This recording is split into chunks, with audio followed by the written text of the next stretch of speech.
அம்மா, இந்த உலகத்துல இருக்க எல்லா தங்கத்தையும் உனக்கே தரமா. மனதில் விதைத்த வார்த்தை நினைவிருக்கும், மண்ணில் எங்கும் முற்கள் நிறைந்திருக்கும், தடைகள் எதையும் மகனே வென்று வா,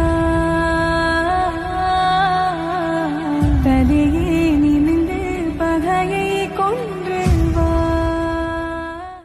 எனக்கு ஒரு வாக்கு கூட நீ எப்படி வாழ போறியோன்னு எனக்கு தெரியாது. ஆனா சாகும்போது இந்த உலகமே மதிக்கிற பெரிய சுல்தானாவாதான்